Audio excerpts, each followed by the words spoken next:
فما یکذبک بعد بالدین، پس کیا چیز دینی اور دنیاوی معلومات کے لیے اس چینل محمد اسامہ شاہ الوی کو سبسکرائب کریں۔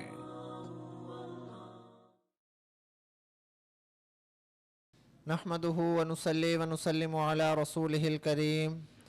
اما بعد فاعوذ بالله من الشيطان الرجيم، بسم الله الرحمن الرحيم۔ لقد خلقنا الانسان في احسن تقويم ثم رددناه اسفل سافلين إلا الذين آمنوا وعملوا الصالحات فلهم أجر غير ممنون فما يكذبك بعد بالدين أليس الله بأحكم الحاكمين صدق اللہ العظیم۔ پارہ نمبر 30 سورۃ التین، آیت نمبر 4 تا آیت نمبر 8 تک تلاوت کی ہے۔ ان آیات مبارکہ کا ترجمہ: لقد خلقنا الانسان فی احسن تقویم،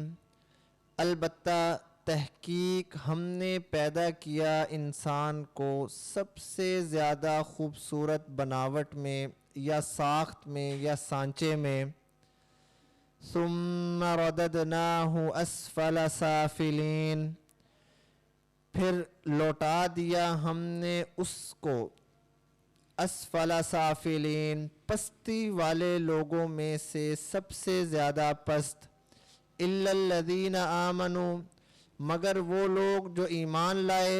وعاملوا الصالحات، اور عمل کیے نیک، فلہم اجر غیر ممنون، پس ان کے لیے ثواب ہے، ان کے لیے اجر ہے، غیر ممنون، بغیر ختم کیے ہوئے یا بغیر احسان لگایا ہوا۔ فما یکذبک بعد بالدین، پس کیا چیز منکر بناتی ہے تجھ کو اس کے بعد بدلے کے ساتھ۔ الیس اللہ باحکم الحاکمین، کیا نہیں ہے اللہ تعالی حاکموں میں سے سب سے بڑا حاکم۔ سورۃ التین آیت نمبر 4 تا آیت نمبر 8 تک تلاوت کی ہے، ترجمہ بیان کیا۔ ماقبل جو ہم نے سبق پڑھا تھا، اس سبق کے اندر اللہ تعالیٰ نے 4 بڑی چیزوں کی قسم کھا کر اب جو ہم نے آج تلاوت کی ہے اس جواب قسم کے مضمون کو اللہ رب العزت پختہ فرما رہے ہیں۔ 4 چیزوں کی اللہ تعالیٰ نے قسم کھائی، جس کے اندر ایک چیز تین تھی، زیتون تھا، طور سینین اور ھذا البلد الامین، یعنی کہ شہر مکہ جو ہے یہ مراد تھے۔ اب یہاں سے لقد خلقنا الانسان فی احسن تقویم، یہ جواب قسم ہے۔ اب اس آیت کا مقصد یہ ہے کہ اللہ رب العزت نے انسان کو فطرتاً شکل صورت کے اعتبار سے اپنی تمام مخلوقات میں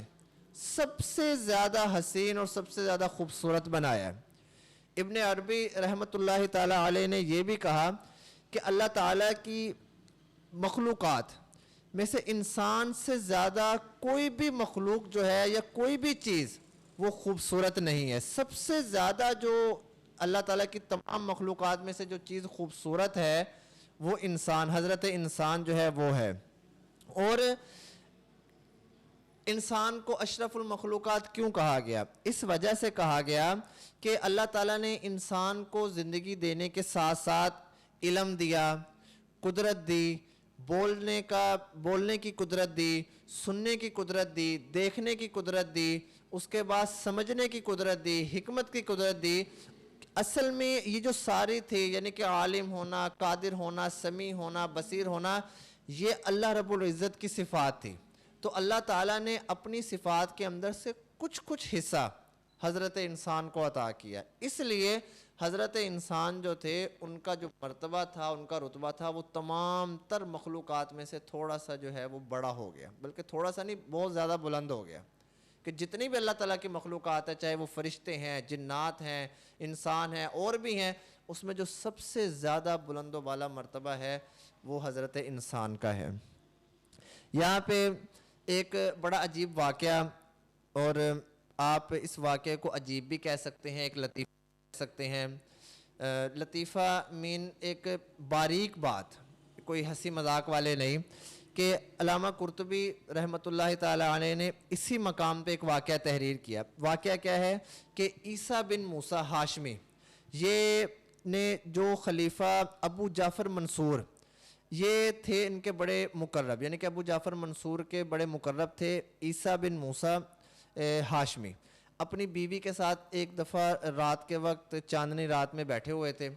اور انہوں نے اپنی بیوی سے دل لگی کے اندر آ کے یہ کہہ دیا کہ اگر تو چاند سے زیادہ خوبصورت نہیں ہے تو میں تجھے 3 طلاقیں دیتا ہوں۔ شرط کیا لگا دی؟ چاند سے زیادہ خوبصورت ہونا۔ بیوی نے یہ سننا تھا کہ وہ اٹھ کے فوراً پردے میں چلی گئی، کہ اس کو لگا کہ چاند سے زیادہ خوبصورت تو میں نہیں ہو سکتی، چاند تو بہت خوبصورت ہے۔ تو اب یہ جو تھے یہ بڑے پریشان ہو گئے۔ بہرحال کیونکہ یہ بڑے مقرب تھے خلیفہ ابو جعفر منصور کے، یہ ان کے پاس گئے، ان کو سارا واقعہ سنا دیا کہ جو ہے نا رات میں نے یہ کیا ہے اور رات میرے ساتھ یہ واقعہ ہوا ہے۔ تو انہوں نے ابو جعفر منصور نے جو اس وقت کے بڑے بڑے علماء اکرام تھے ان کو اکٹھا کیا اور فقہاء تھے ان کو یہ سارا مسئلہ بتایا، سب نے یہی کہا کہ طلاق ہو گئی۔ وہاں پہ ایک حضرت امام ابو حنیفہ رحمۃ اللہ تعالیٰ علیہ کا شاگرد بھی بیٹھا ہوا تھا، تو جب اس نے یہ واقعہ سنا، اس سے جب دریافت کیا گیا کہ آپ اس بارے میں آپ کی کیا رائے ہے،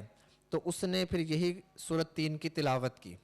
اور اس نے یہ کہا کہ اللہ تعالیٰ نے کہا ہے کہ لَقَدْ خَلَقْنَا الْإِنسَانَ فِي أَحْسَنِ تَقْوِيمٍ، کہ تمام مخلوقات میں سے میں نے انسان کو جو ہے وہ سب سے سجاوٹ سانچے کے اعتبار سے میں نے سب سے خوبصورت پیدا کیا ہے، تو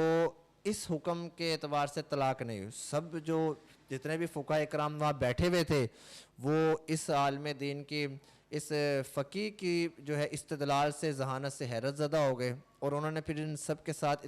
سب نے ان کے ساتھ اتفاق کیا کہ واقعی طلاق نہیں ہوئی۔ تو وہ پھر جو ہے وہ خلیفہ کا جو تھا مقرب آدمی عیسیٰ بن موسیٰ ہاشمی وہ اپنی بیوی کے ساتھ رہنے لگ گیا۔ مطلب کہنے کا یہ ہے کہ اس واقعے کو ذکر کرنے کا کہ اللہ تعالیٰ کی جتنی بھی مخلوقات ہے، چاہے چاند بھی ہو، تو اللہ تعالیٰ کے انسان جو ہے وہ ان سے بھی زیادہ خوبصورت ہے۔ تو اس لیے اکثر آپ لوگوں نے سنا ہوگا کہ کبھی جو ہے نا شعر و شاعری کے اندر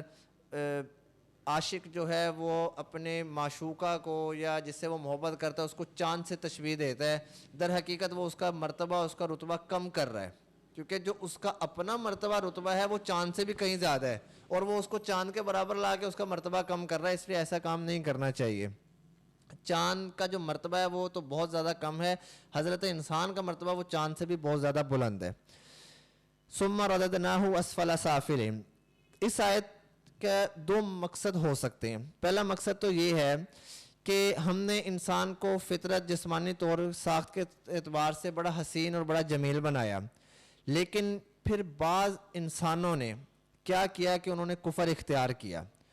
اور ان کے کفر اختیار کرنے کی وجہ سے ان کے برے کرتوتوں اور بد اعمالیوں کی وجہ سے ہم نے ان کا درجہ جو ہے وہ اسفل سافلین یعنی کہ پست لوگوں سے بھی زیادہ پست کر کے رکھ دیا۔ کیوں؟ کیونکہ انہوں نے اللہ تعالیٰ کے ساتھ شرک کیا، بد اعمالیاں کی، گناہ کیے، تو ہم نے پھر ان کو خنزیر اور کتے سے ملا دیا، یعنی کہ جو پست چیز تھی نا اس سے بھی زیادہ پست کر دیا۔ تو ایک اس آیت کا یہ مقصد ہے۔ پھر اس سے ثم رددناہ سے کفار فجار ان کا حال بیان کیا جا رہا ہے، اور الا الذین آمنوا سے اس سے جو ہے وہ مومنین جو ہے جو مومنین ہیں نیک عمل کرتے ہیں، اللہ تعالیٰ نے ان کو استثناء کر دیا کہ ہم نے ان کو علیحدہ کر دیا۔ دوسرا اس آیت کا مقصد یہ ہوگا کہ انسان اپنی جوانی اور شباب یعنی کہ جو جوانی کے دور ہوتا ہے اس دور میں تو احسن تقویم ہے، سب سے زیادہ حسین ہے، اور تمام حیوانات بلکہ جنات ہیں، بحر و بر کی ہر چیز جتنی بھی چیز ہے وہ اللہ تعالیٰ نے اس انسان کی فرمانبردار اور تابع بنا دی۔ لیکن جب انسان اپنی آخری حالت پہ آتا ہے یعنی کہ بڑھاپے کی طرف آتا ہے تو پھر کیا ہوتا ہے کہ انسان کمزور ہو جاتا ہے، انسان کمزوری کے ساتھ ساتھ بد شکل بھی ہو جاتا ہے، خوبصورت بھی نہیں رہتا، پھر وہ اپنے آپ کو بھی ایک بوجھ سمجھتا ہے، اس کے گھر والے بھی اس کے لیے اس کو ایک بوجھ سمجھتے ہیں۔ اللہ نہ کرے کبھی ایسا سوچے کوئی کسی کے، لیکن ہوتا ایسا ہی ہے۔ پھر کیا ہے کہ اللہ تعالیٰ کہہ رہے ہیں کہ ہم نے اس کو، یہ مقصد یہ ہے کہ پہلے ہم نے اس کو ایک اچھا درجہ دیا، یعنی کہ اس کو جوانی دی، شباب دیا، پھر ہم نے اس کو پستی کی طرف لے کر چلے گئے۔ اب اگر ہم اس کا یہ والا معنی لیں، دوسرا مقصد لیں، تو پھر اس تفسیر کے مطابق اسفل السافلین سے مراد اس کا جسمانی اور مادی شکل و صورت کے اعتبار سے نیچے چلے جانا ہے، اور الا الذین سے والے استثناء کا مقصد یہ ہوگا کہ جو لوگ مومن ہیں، اللہ تعالیٰ پر ایمان لے کر آئے، پھر انہوں نے اچھے اعمال کیے، اپنی جوانی جو ہے وہ انہوں نے اعمال اچھے نیک عمل کرنے کے اندر گزاری اور اپنی جوانی پاک دامنی میں گزاری، تو پھر اللہ تعالیٰ کہہ رہے ہیں کہ جو آخری وقت ہے وہ بیماری یا وہ جو بڑھاپا ہے وہ ان کو نقصان نہیں دے گا، بلکہ وہ بڑھاپے جو جوانی میں انہوں نے اعمال کیے ہیں آخری وقت کے اندر بھی ہم انہی اعمال کا ثواب ان پہ لکھتے رہیں گے۔ جیسے کہ حدیث شریف میں بھی آتا ہے کہ جب کوئی مسلمان بیمار ہو جاتا ہے تو اللہ تعالیٰ نامہ اعمال لکھنے والے فرشتوں کو حکم دیتے ہیں کہ یہ جو اپنی تندرستی کے حالت میں نیک اعمال کرتا تھا وہ سب بیماری کی حالت میں اس کے نامہ اعمال میں لکھتے رہو، فلہم اجر غیر ممنون۔ اس کا یہی مطلب ہے کہ ہم اس کو وہ اجر دیں گے جو بغیر احسان لگایا ہوا یا بغیر ختم ہوا ہوگا، یعنی کہ وہ بس لکھتے چلے جائیں گے، کیونکہ اس نے اچھے حالات میں اچھے وقت میں عمل اچھے کیے ہیں، تو جب اس کے اوپر برا وقت آیا ہے تو اللہ تعالیٰ اس وقت اس کے برے وقت میں بھی وہی اچھے اعمال بارہا لکھواتے رہیں گے۔ فما یکذبک بعد بالدین، گزشتہ آیات میں تخلیق انسانی کا ذکر تھا کہ کس طرح انسان کو احسن تقویم بنایا گیا اور پھر بڑھاپے کی طرف لے گئے۔ اب یہاں سے استدلال کیا جا رہا ہے کہ موت کے بعد جو زندگی ہے تو انسان ذرا اپنے وجود میں غور کر، تیرے وجود کے اندر ہی ہماری قدرت کی بہت ساری دلیلیں موجود ہیں۔ پہلے ہم نے تجھے پیدا کیا، زندہ کیا، پھر ہم نے تجھے دنیا کے اندر رکھا، دنیا کے اندر ہم نے تجھے بہت ساری نعمتوں سے نوازا، پھر ہم نے تجھے موت دی، قبر دی، پھر قبر کے بعد والی زندگی کے اوپر، تو جو ہم اللہ تعالیٰ یہ سب کچھ کر سکتا ہے تو اس اللہ تعالیٰ کے لیے قیامت لگانا، قیامت والے دن جزا اور سزا دینا کوئی محال اور مشکل بات نہیں ہے، اور وہ اللہ تعالیٰ ان کو اس کے مطابق جو انہوں نے دنیا کے اندر اعمال کی ہیں اس کے مطابق اللہ تعالیٰ آخرت میں ان کو سزا یا جزا دیں گے۔ آخر اسی کے متعلق آ رہا ہے الیس اللہ باحکم الحاکمین، مقصد یہ ہے کہ اللہ تعالیٰ کی ذات سب سے بڑی حاکم ذات ہے، لہٰذا وہ آخرت میں فیصلہ کر کے نیکوں کو ان کے اعمال کے مطابق نیکیاں یعنی کہ جنت کا فیصلہ کریں گے، اور بروں کو ان کے اعمال کے مطابق برائی یعنی کہ جہنم کا ان کے لیے فیصلہ کیا جائے گا۔ جس طرح دنیا کے اندر بادشاہ وقت کا حاکم جو ہے وہ گناہ گاروں کو سزا دیتا ہے اور نیکوکاروں کو وہ اعمال یعنی کہ جو اچھے کام کرتے ہیں ان کو جو ہے وہ تحفے طائف اور ہدیہ وغیرہ دیتا ہے۔ اس آیت کا یہی تفسیر تھی۔ اللہ تعالیٰ سے دعا ہے کہ اللہ تعالیٰ ہمیں قرآن پاک پر صحیح طریقے سے عمل کرنے کی توفیق عطا فرمائے۔ وما علینا الا البلاغ المبین۔ دینی اور دنیاوی معلومات کے لیے اس چینل محمد اسامہ شاہ الوی کو سبسکرائب کریں۔